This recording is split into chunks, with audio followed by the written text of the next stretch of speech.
Siéntese, por favor, póngase cómodo. Y le pido que abra su Biblia. Si no la tiene a la mano, busque a una persona que la haya traído, para que todos podamos participar del alimento espiritual, de la palabra de Dios.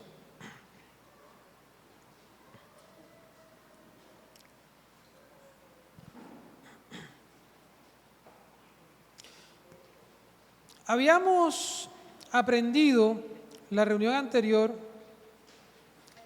el significado de vestirse de Cristo y habíamos aprendido que era hundirse en ese vestido simbólicamente, hundirse en ese pensamiento, en esa fe cristiana,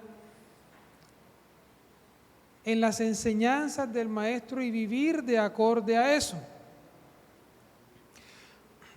También habíamos aprendido qué significaba Colosenses capítulo 3, versículo del 5 al 10, cuando nos pide la Escritura que hagamos morir todo lo terrenal en vosotros, es decir, todas esas cosas que nos acechan desde adentro. Y entendíamos por Santiago capítulo 1, que esas cosas que nos acechan desde adentro era nuestra concupiscencia, aquella tentación por causa del viejo hombre y los pecados que hayamos cometido en nuestra antigua manera de vivir. Bueno, continuemos entonces nuestra enseñanza a partir de ese punto en donde terminamos la reunión anterior. Estar vestidos es una condición, es un modo de vida de vital importancia para todas las personas. Estar vestido de Cristo es un asunto de vital importancia para todos los seres humanos. ¿Por qué? Apocalipsis capítulo 16, versículo 15 nos enseña por qué.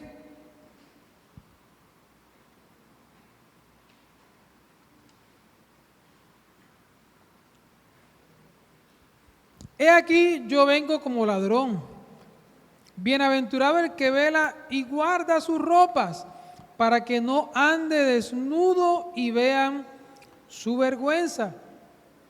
Entonces, estar vestido en este versículo equivale a tener la ropa lista para que cuando llegue el momento no andar desnudos ni avergonzados. Porque va a venir un momento en la vida, en el mundo, en el que será de vital importancia que tú y yo estemos vestidos de Cristo.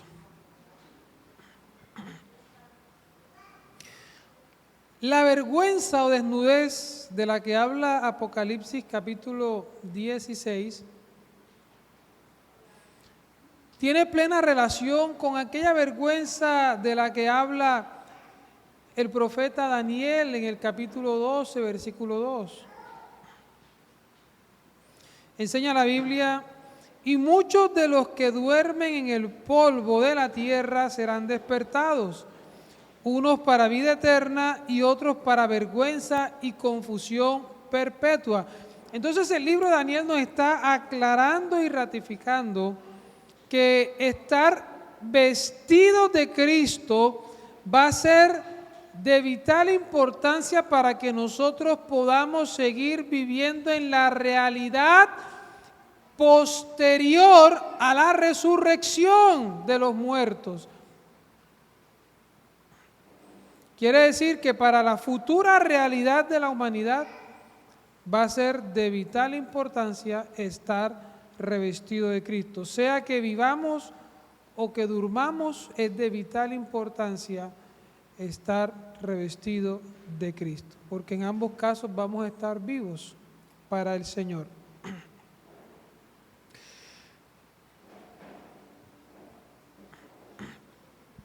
Bueno, habiendo entendido lo que significa estar vestido de Cristo y la importancia que tiene para la vida de todo ser humano, hablemos ahora de otra clase o de otro tipo de vestimenta. En el segundo libro de los Reyes, capítulo 3, versículo 21, en tiempos de guerra, los soldados vestían la armadura para ir a la guerra. Ejemplo de ello es el versículo 21. Dice la Biblia: cuando todos los de Moab oyeron que los reyes subían a pelear contra ellos, se juntaron desde los que apenas podían ceñir armadura en adelante y se pusieron en la frontera. Entonces, cuando era momento de enfrentar al enemigo, cuando era momento de enfrentar una guerra, las personas se vestían para la ocasión. Es decir, se colocaban la armadura de guerra. Esta expresión, ceñirse la armadura, la vamos a encontrar en la Biblia también como ceñirse una espada o ceñirse la espada, que representa el acto de vestirse o colocarse la indumentaria necesaria para ir a pelear. Saúl tuvo una experiencia con David en este sentido, y la podemos leer en el primer libro del profeta Samuel, capítulo 17, versículos 38 y 39. Acompáñeme, por favor. Y dice así la Escritura: y Saúl vistió a David con sus ropas y puso sobre su cabeza un casco de bronce y le armó de coraza, y ciñó David su espada sobre sus vestidos y probó a andar, porque nunca había hecho la prueba. Y dijo David a Saúl: yo no puedo andar con esto porque nunca lo practiqué. Y David echó de sí aquellas cosas. Entonces, cuando llegó el momento, el contexto es el enfrentamiento con Goliat, llegó el momento de ir a la batalla con Goliat. El rey Saúl le dio a David la indumentaria para que David fuera a enfrentar en el campo de batalla al soldado Goliat. Pero David no pudo usar la vestimenta de guerra de Saúl. ¿Por qué? La Biblia dice por qué. Porque David no había practicado cómo utilizarla. Esto nos enseña algo maravilloso acerca de la armadura que se usa para ir a la guerra, que no es un simple vestido, una simple indumentaria que yo me coloco. No, es algo con lo que yo debo practicar, es algo que yo debo aprender a utilizar. No es una prenda de vestir que se hace a molde. ¿Cuánto mide de cintura? ¿Cuánto mide de hombros? ¿Cuánto miden las caderas, el largo de las piernas? No, es una prenda de uso, pero el uso hay que aprenderlo. Repito, la armadura para ir a la guerra se debe aprender a usar. No es una prenda de vestir a tu medida. Eres tú el que tiene que aprender a utilizarla. Por eso David no pudo utilizarla, porque no sabía cómo. En el capítulo 17 de esa primera carta de Samuel,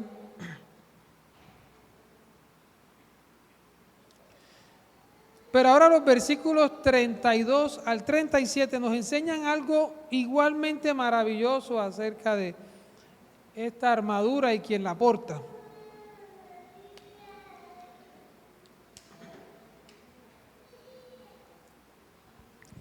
Y dice así la Escritura: y David dijo a Saúl: no desmaye el corazón de ninguno a causa de él, hablando del soldado filisteo, Goliat. Tu siervo irá y peleará contra este filisteo. Dijo Saúl a David: no podrás tú ir contra aquel filisteo para pelear con él, porque tú eres muchacho y él un hombre de guerra desde su juventud. David respondió a Saúl: tu siervo era pastor de ovejas de su padre, y cuando venía un león o un oso y tomaba algún cordero de la manada, salía yo tras él y lo hería y lo libraba de su boca. Y si se levantaba contra mí, yo le echaba mano de la quijada y lo hería y lo mataba. Fuese león, fuese oso, tu siervo lo mataba. Y este filisteo incircunciso será como uno de ellos, porque ha provocado al ejército del Dios viviente. Añadió David: Jehová, que me ha librado de las garras del león y de las garras del oso, él también me librará de la mano de este filisteo. Y dijo Saúl a David: ve, y Jehová esté contigo. Entonces aquí vemos a David mostrándole a Saúl cuál era su vestimenta, su preparación para ir a la guerra. ¿Y cuál era esa preparación, cuál era esa vestimenta de la que yo estoy hablando? David le dijo a Saúl: yo voy a ir como lo que soy. Yo aprendí a ser pastor y voy a enfrentar a ese gigante como un pastor. Y lo que hacía, lo que aprendí a hacer para librar a los corderos que estaban a mi cuidado como pastor, es lo que voy a hacer ahora para librar a Israel de este filisteo. Entonces, David no tenía práctica en usar la armadura de Saúl.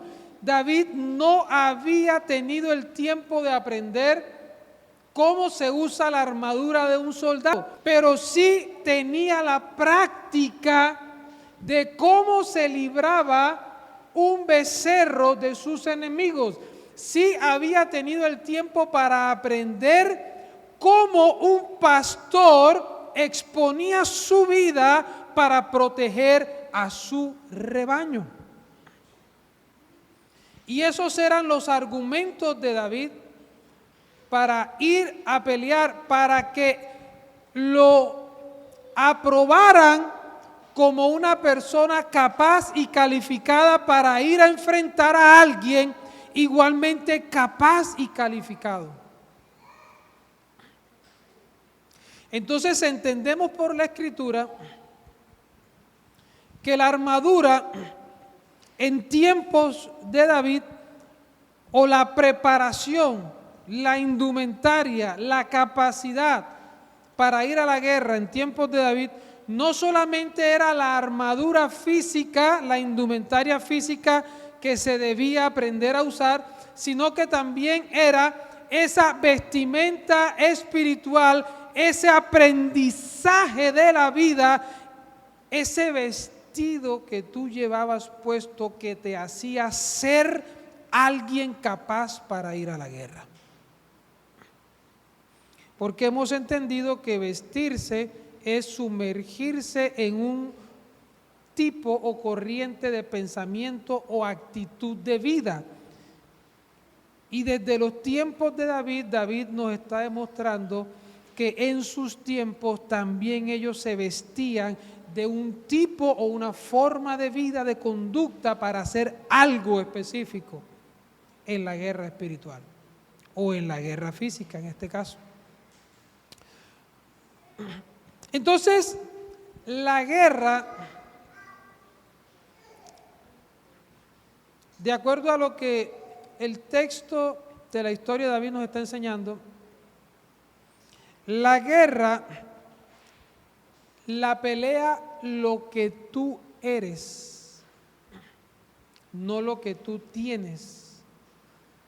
Por eso las armas espirituales es algo que tú te tienes que vestir de ellas interiormente, no es algo que tú vas a usar, porque si fuera así, a David le hubiese servido la armadura de Saúl. La guerra que peleamos los hijos de Dios es con lo que somos, nuestra identidad, nuestra naturaleza es lo que nos capacita para pelear la batalla. Si hemos entendido esto, entonces podemos ya aterrizar en Efesios capítulo 6. Porque ya sabemos qué es vestirse de Cristo, ya sabemos que vestirse de Cristo nos ha dado la victoria sobre el mundo. Ahora entendemos que la armadura, hay dos clases de armadura, la física del soldado, pero la armadura que yo me coloco internamente y me hace ser alguien capacitado para pelear una batalla.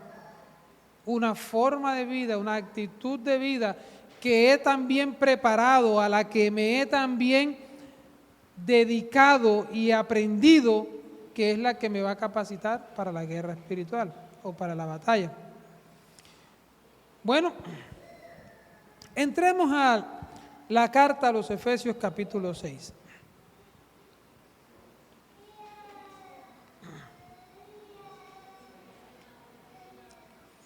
Carta a los Efesios capítulo 6, versículo 13 en adelante. ¿Listo? Acompáñenme. Por tanto, tomad toda la armadura de Dios para que podáis resistir en el día malo. Y habiendo acabado todo, estar firmes. Estad, pues, firmes, ceñidos vuestros lomos con la verdad y vestidos con la coraza de justicia y calzados los pies con el apresto del evangelio de la paz. Sobre todo, tomad el escudo de la fe, con que podáis apagar todos los dardos de fuego del maligno, y tomad el yelmo de la salvación y la espada del Espíritu, que es la palabra de Dios. Bueno, de esto que habla la Biblia acerca de la guerra espiritual, la razón por la cual tenemos que colocarnos la armadura, la razón ¿cuál es?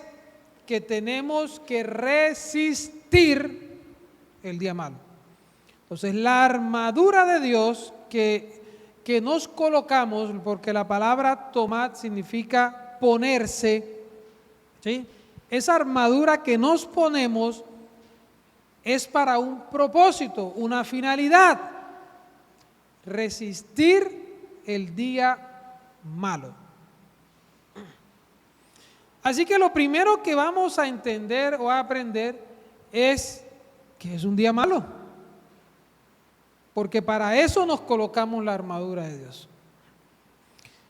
Bueno, un día malo, debo decirles que la Biblia habla de dos tipos o dos clases de días malos. ¿Sí?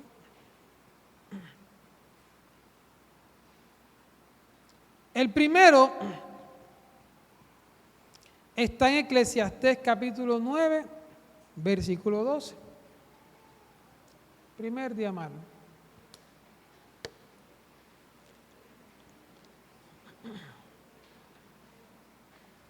Dice así la Escritura: Porque el hombre tampoco conoce su tiempo, como los peces que son presos en la mala red y como las aves que se enredan en lazo, así son enlazados los hijos de los hombres en el tiempo malo, cuando cae de repente sobre ellos.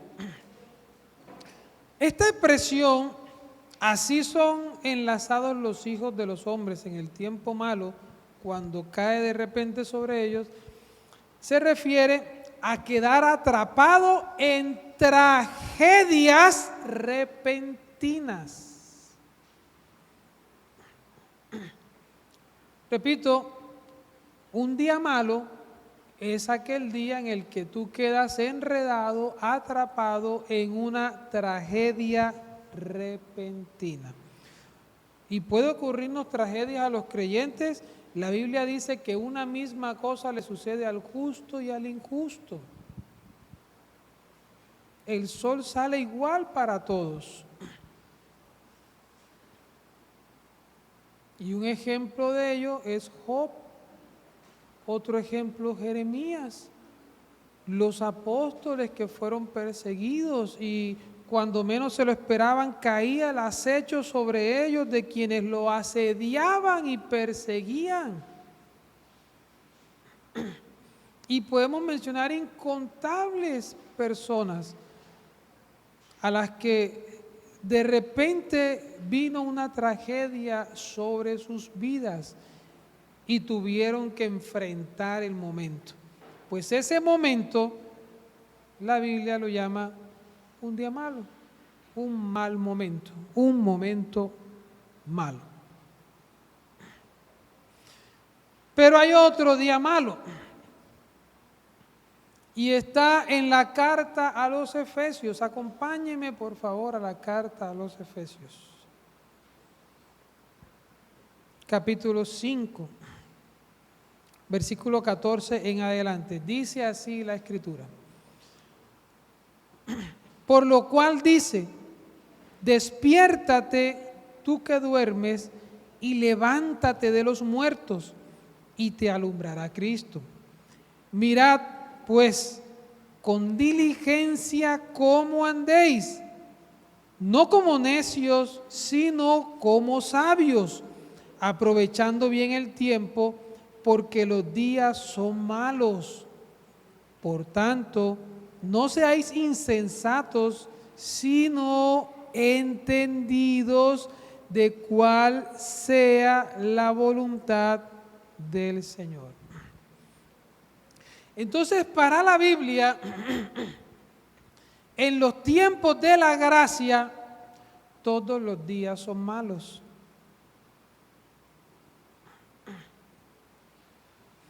Nosotros vivimos un tiempo maravilloso. Vivimos como luz en medio de una generación en tinieblas. Y todos nuestros días son malos. Pero ¿por qué vamos a decir semejante cosa? Pues quizá alguien me dice, pues yo he tenido un muy buen día hoy. Y quizá alguien pensará, pero todos mis días no son malos, yo tengo días de mucha alegría. Me han pasado cosas extraordinarias que me han alegrado la vida y todavía las recuerdo y me siguen alegrando la existencia. Pues vamos a preguntarle a la Biblia por qué dice que todos los días son malos. Vayamos a Juan capítulo 14, Evangelio de Juan capítulo 14.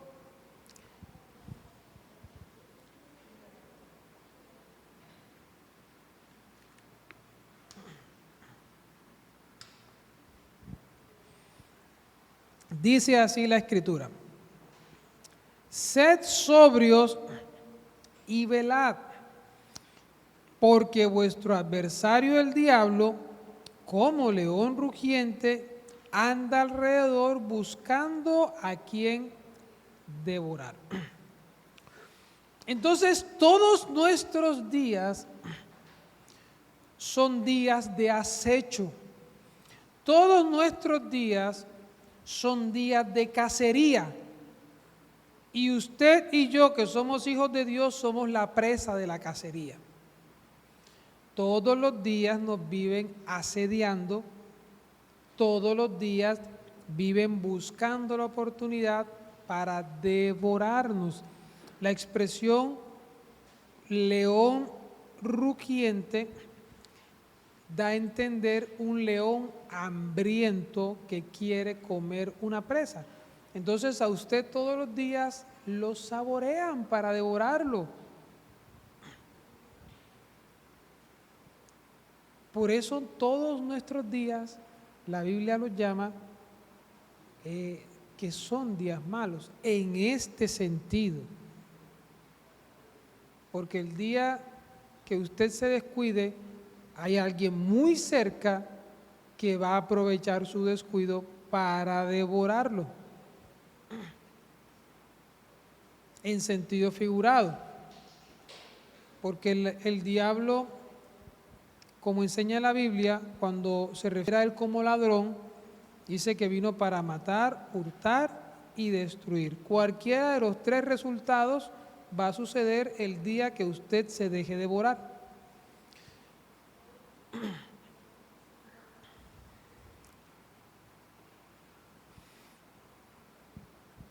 Pero sigamos aprendiendo más acerca del día malo. Y porque de pronto alguien se vaya a sentir entonces como atemorizado, uy, entonces estoy en un ambiente muy peligroso. Sí, estamos espiritualmente en un ambiente muy peligroso. Pero ¿qué dice la Biblia acerca de este día malo? ¿O qué sigue diciendo la Biblia? En el Evangelio de Juan, capítulo 14, versículo 30, Jesús, como siempre, nos da ejemplo de vida, porque Él es nuestro ejemplo a seguir para que sigamos sus pisadas. Y ya no vivimos nosotros, sino que Él vive en nosotros. Así que lo que Jesús vivió, también lo vamos a vivir nosotros. Y si lo hacemos como Él dijo que lo hiciéramos, si confiamos que la forma como Él vivió es la que nos va a dar la victoria, como Él nos dijo, confiad, yo he vencido, confíen, yo he vencido. Si tenemos esa confianza en ese estilo de vida, entonces disfrutaremos también la victoria que tenemos en el Señor. Versículo 30, dice la Biblia: no hablaré ya mucho con vosotros, porque viene el príncipe de este mundo, y él nada tiene en mí. Cuando se refiere al príncipe de este mundo, se refiere al que gobierna este mundo. Y cuando dice que no tiene nada en mí, se refiere a que ese príncipe no tiene ningún poder sobre mí. Entonces Jesús vivió igualmente días malos en victoria. Y nos enseña que nosotros podemos vivir siendo acechados como presa todos los días sin que ese cazador pueda hacernos daño. Entonces son días malos, pero eso no significa que sean o que tengan consecuencias adversas, negativas o dañinas para mí. Vivo en un ambiente de tinieblas, pero yo soy la luz. No quiere decir que porque yo viva en un ambiente de tinieblas, yo también vaya a ser oscuro. ¿Me estoy haciendo entender? Pero es nuestro contexto, es nuestra realidad espiritual. No vivimos en el paraíso, no vivimos en el Edén, vivimos en una tierra caída y corrompida por el pecado. Vivimos en medio de una generación en tinieblas. Vivimos alrededor de un mundo en tinieblas. Vivimos en un mundo gobernado por el príncipe de este mundo. Esa es nuestra realidad. Y es lo que Jesús se está colocando como ejemplo. Miren, sí se puede vivir en este ambiente sin que el ambiente te haga daño a ti. Porque no son las tinieblas las que opacan la luz, es la luz la que hace retroceder las tinieblas. No somos nosotros los que deberíamos vivir con miedo, son las tinieblas las que nos deberían temer y las que en realidad nos temen. A donde llegaba Jesús causaba terror a las tinieblas. A donde llegaban los primeros creyentes apóstoles causaban terror al mundo espiritual de las tinieblas. Nosotros también deberíamos causar terror y lo causamos, porque la misma luz alumbra en nosotros, que es Cristo, la luz de este mundo. El mismo Espíritu habita en nosotros, que es el Espíritu de gracia, el Espíritu Santo de Dios.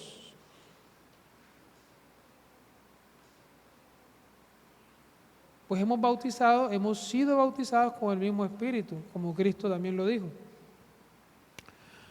Primera de Juan capítulo 5 nos sigue enseñando más acerca de esta realidad del día malo.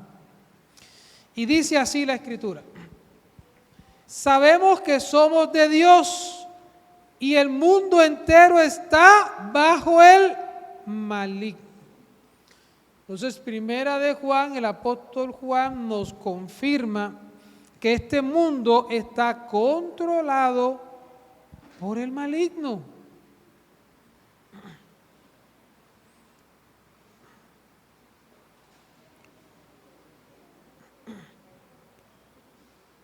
Pues yo no sé si usted se ha dado cuenta, pero todo lo que hay en este mundo nos está diseñado para el pecado, para que el hombre peque. Todo, absolutamente todo. Escucha música, está diseñada para que el hombre peque. Ve televisión, está diseñado para que el hombre peque. Y todo está diseñado para que el hombre viva en esclavitud de sus deseos carnales, de sus deseos de los ojos o de la vanagloria, el orgullo por las cosas materiales, por los logros personales de este mundo. El grande en este mundo es el que está por encima de los demás. El mundo está diseñado de esa manera porque está maligno y no puede ser, no puede tener otro diseño. Porque esa es la realidad bíblica de este mundo. Pero no es una noticia de terror, porque mire lo que dice el versículo 18. Léalo conmigo ahí antes del 19. Dice: sabemos que todo aquel que ha nacido de Dios no practica el pecado, pues aquel que fue engendrado por Dios le guarda, y el maligno no le toca. Entonces, tal como Jesús vivió, así vivimos nosotros en este mundo. Vivimos siendo gobernados por el maligno, pero a nosotros el maligno no nos toca. Esa expresión significa Hijo de Dios, es decir, Jesús, que nos engendró a nosotros, nos mantiene protegidos para que el maligno no pueda tocarnos. El solo hecho de ser hijos de Dios nos garantiza que el maligno no nos va a tocar, porque esta es la fe que ha vencido al mundo. ¿Cuál? Nuestra fe en Jesús como el Hijo de Dios.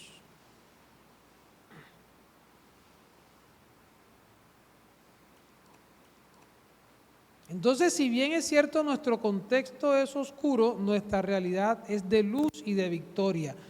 Sí somos hijos de Dios, pero vivimos todos los días en un día malo, porque todos los días vivimos rodeados de tinieblas, rodeados de todas las cosas que nos inducen, nos provocan a pecar y nos están cazando todos los días para destruirnos, para devorarnos como se devora un león hambriento una presa. Por eso los días son malos. Entonces, si regresamos a Efesios capítulo 6, nos dice que tenemos que vestirnos la armadura para resistir el día malo. Entendemos que nuestra guerra no es una guerra como la de la época de David, que el ejército enemigo venía y se formaba en batalla para atacarnos. Nosotros vivimos una realidad muy distinta. Nuestra realidad es que vivimos en una constante y permanente guerra. 24 horas al día, 7 días a la semana, vivimos en una constante guerra. Por eso, la armadura espiritual debe vestirse. Y por eso entendimos lo que significaba vestirse. Yo no me la pongo para actuar hoy y pelear una batalla hoy, ahora en la noche. No, yo vivo vestido de Cristo, yo vivo vestido de la armadura de Dios. ¿Me estoy haciendo entender? Porque la armadura, como lo aprendimos, el vestirse es introducirse en una forma de pensamiento, es decir, que mi vestido es mi forma de vida y yo vivo como vivo, yo vivo como soy y vivo como vivo cada día de mi vida, cada segundo, cada minuto, cada hora de mi vida, soy quien soy y vivo como vivo. ¿Me estoy haciendo entender? Entonces yo vivo vestido de la armadura, yo vivo vestido de Cristo. De otra manera no hubiese podido sobrevivir la guerra espiritual. De otra manera viniera de derrota en derrota y no de triunfo en triunfo, como dice la Biblia que es nuestra realidad. ¿Me estoy haciendo entender? ¿Hay alguna pregunta hasta este momento? Bueno, si no tenemos preguntas, entonces sigamos adelante. Ya hablamos de cómo estamos vestidos, de cómo se viste la armadura, qué significa ponerse la armadura. Ya aprendimos qué es un día malo. Ahora entremos a hablar de la lucha, ¿sí? ¿Y por qué vamos a hablar de la lucha? Pues porque la Biblia dice que tenemos una lucha. Vayamos al libro de Efesios, capítulo 6, versículo 11 al 12. Acompáñame, por favor. Efesios, capítulo 6, versículo 11 al 12.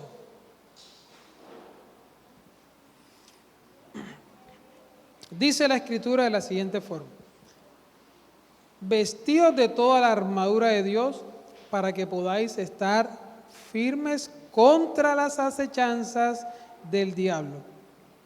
Porque no tenemos lucha contra sangre y carne, sino contra principados, contra potestades, contra gobernadores de las tinieblas de este siglo, contra huestes espirituales de maldad en las regiones celestes. Entonces, la Biblia está diciendo que tenemos una lucha. ¿Sí? En ese día malo, nosotros vivimos todos los días luchando. ¿Y luchamos contra qué? Ahí lo dice: contra las acechanzas del diablo. Es decir, nuestra lucha cada día es contra la estrategia que el diablo ha diseñado para destruirnos, para devorarnos. Todos los días nosotros enfrentamos una estrategia para destruirnos.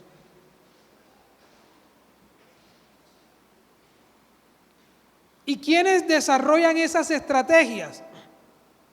Seres invisibles, poderosos y en los lugares o en las regiones celestes, es decir, en el aire.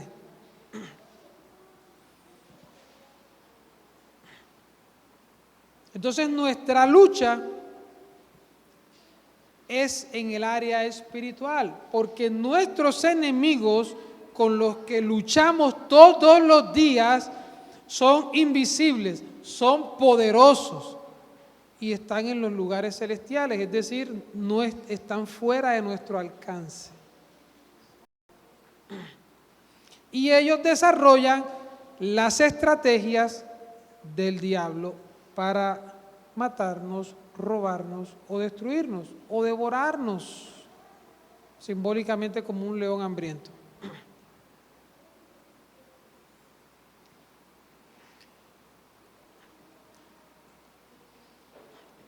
El contexto vuelve a parecer sombrío para el creyente, vuelve a parecer como una película de terror para el creyente, pero la Biblia nos da preciosas luces acerca de ese contexto que vivimos todos los creyentes a diario.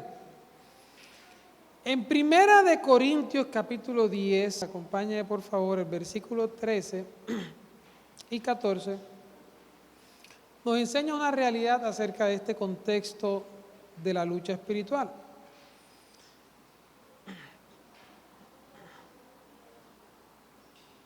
Y dice la Biblia, no os ha sobrevenido ninguna tentación que no sea humana, pero fiel es Dios, que no os dejará ser tentados más de lo que podéis resistir, sino que dará también juntamente con la tentación la salida, para que podáis soportar. Por tanto, amados míos, huid de la idolatría. Entonces, ¿qué está enseñando la Biblia? La Biblia está enseñando que los días malos, todas esas cosas que nos suceden a nosotros y de la forma, esas estrategias con las que el diablo nos acecha, todas están limitadas por Dios. ¿Limitadas a qué? A que no hay ninguna tentación que sea humana, es decir, no hay ninguna tentación que no sea aplicable al género humano. A ninguna persona la tientan de una manera distinta como se tientan a todos los seres humanos. ¿Sí? Si bien es cierto el diablo gobierna el mundo, lo gobierna bajo límites que Dios le ha establecido con respecto a nosotros los creyentes en la batalla espiritual. Dice, ok, tiéntalos, tentaciones humanas. Es decir, hay estándares de tentaciones. A nadie se le tienta de una manera distinta como se le tienta a todas las personas.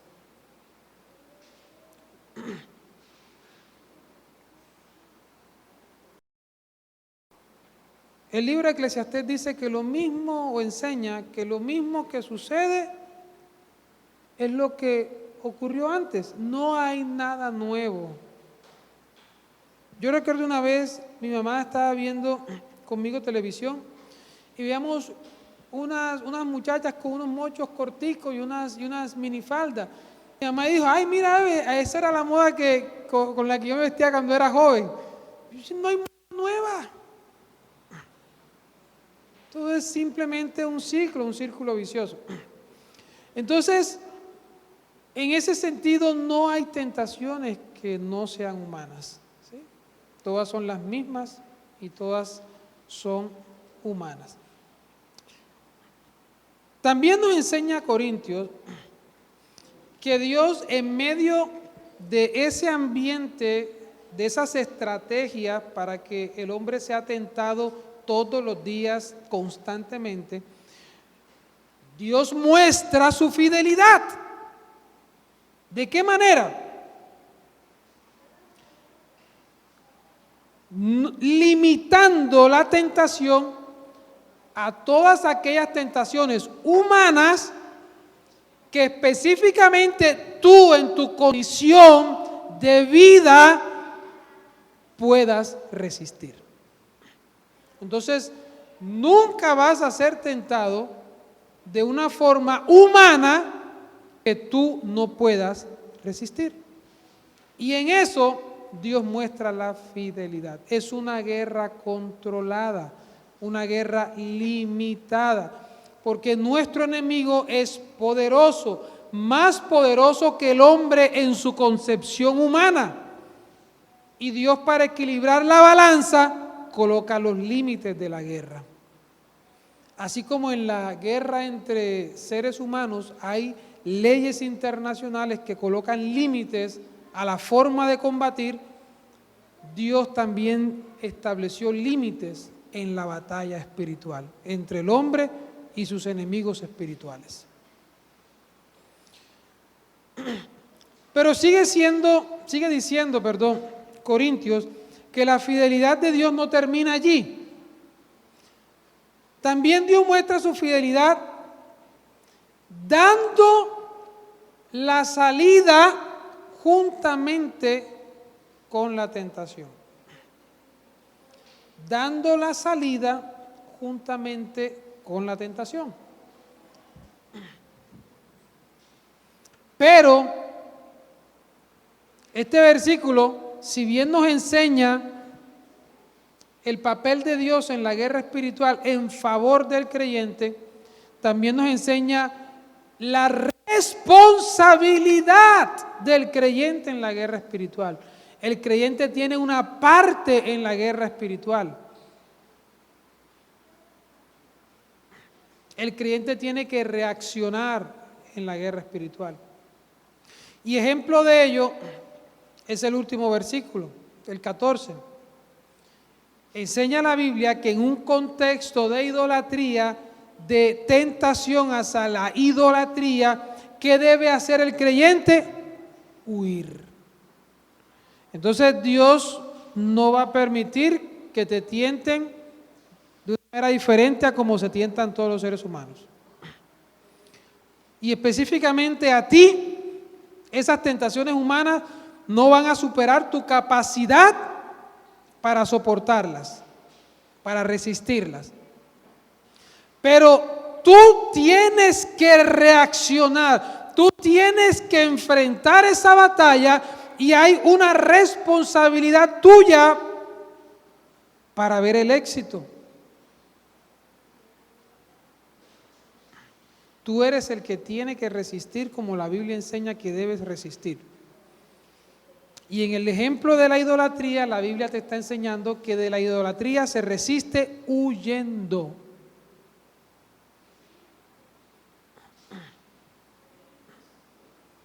¿Sí? Y ese es tu acto responsable en la guerra espiritual.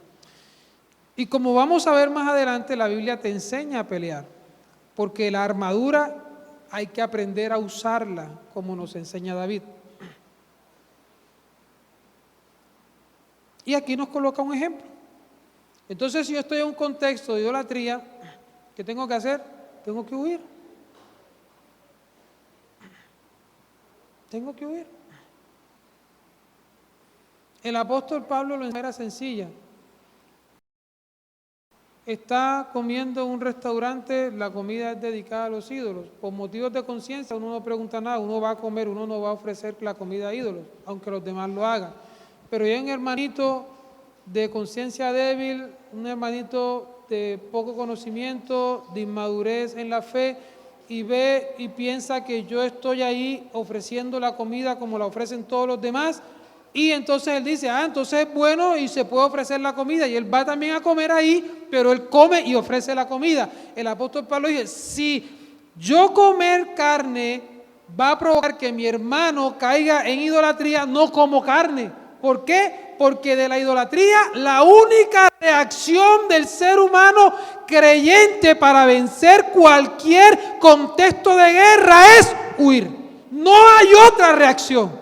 Si quieres ganar, si quieres perder, haz lo que te dé la gana hacer. Ese es tu problema y el resultado de la batalla lo vas a padecer tú. Pero la Biblia te está mostrando la fidelidad de Dios en hacerte conocer las reglas y el procedimiento de la batalla espiritual. Las garantías de tu éxito, la Biblia te las da a conocer y te muestra la salida, cómo vences, pero es tu responsabilidad salir.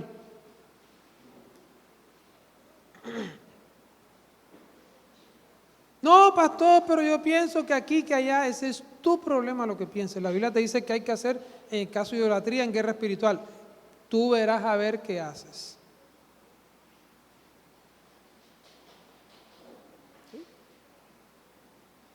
Cuando tú te enlistas en la milicia, a ti te entregan, por ejemplo, un arma y te dice, esta arma funciona así, así, así. No, pero yo pienso que, piensa lo que tú te dé la gana. Cuando estés allá en la batalla, como vengas con tus locuras, ni siquiera vas a poder disparar rifle. Porque el otro enemigo sí sabe utilizar sus armas y no va a ponerse a pensar, no, pero voy a darle, pim, pim, pim. Ay, Señor, ¿y por qué permitiste que me mataran? Yo permití que me mataran. Pues tú, ¿por qué fuiste tan desaplicado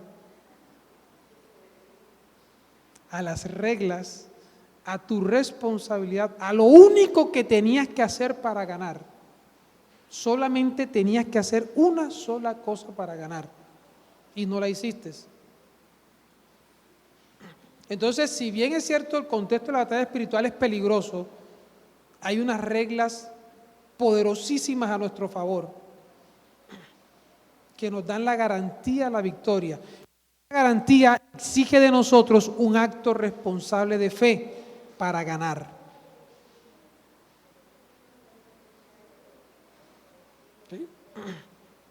Y la Biblia nos los muestra en cada uno de los escenarios. En este caso, en el escenario de la idolatría. Como ya se nos acabó el tiempo, seguimos hablando de la guerra espiritual en la próxima reunión. No se pierda este plan de perfeccionamiento, no se pierda esta madurez de conocimiento, porque sé que va a ser para su edificación. Dios les continúe bendiciendo a todos.